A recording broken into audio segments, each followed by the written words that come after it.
Et puis nous, on est venu aujourd'hui pour vous dire que ouais, c'est jamais impossible. Des fois c'est difficile, mais c'est jamais impossible. C'est le message très positif que sont venus délivrer Vincent Lecubrier, sportif de haut niveau en canoë-kayak, Sophie Adeno, pilote d'hélicoptère de l'armée de l'air, et Thomas Pesquet, l'astronaute qui doit intégrer l'ISS en 2016.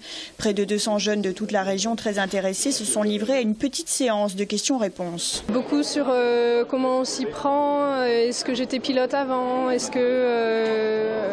qu'il y a beaucoup de femmes qui le font. Ça interpelle, voilà, mais pas plus que ça. Je pense que maintenant c'est vraiment rentré dans les mœurs parce que c'est possible en tant que femme et qu'il n'y a pas vraiment de différence sur le fait d'être une femme ou un homme pour y arriver. Thomas Pesquet est issu de la promo 2001, ce passionné d'aéronautique et d'espace est d'abord devenu ingénieur en aéronautique, puis pilote et enfin astronaute. Il est venu pour dire que rien n'est jamais tracé. Il ne faut pas s'interdire de rêver, il ne faut pas s'interdire de faire le premier pas, tout est possible.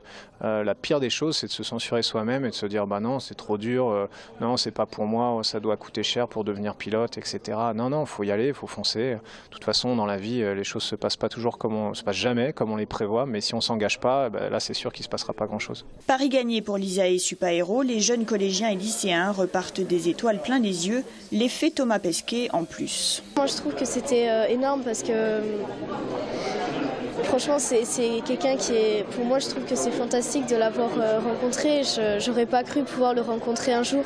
J'aimerais bien faire des recherches sur l'espace. J'étais attirée par la recherche et je voulais faire un BTS, biotechnologie, pour être technicienne. Et en fait, je me demande si peut-être je pourrais pas arriver à aller en université pour faire plus d'études. En fait. Je suis déjà super-héros, j'ai déjà commencé à faire un bout de chemin. Mais après, je me rends compte que là, c'est des gens qui étaient ingénieurs avant et qui après ont évolué, donc pilote ou astronaute.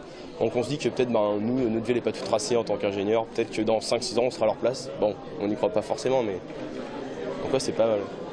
Ce type de journée s'inscrit dans le projet Ose l'ISAE qui est né en 2006 dans le cadre de l'appel à projet Égalité des chances pour plus d'ouverture sociale.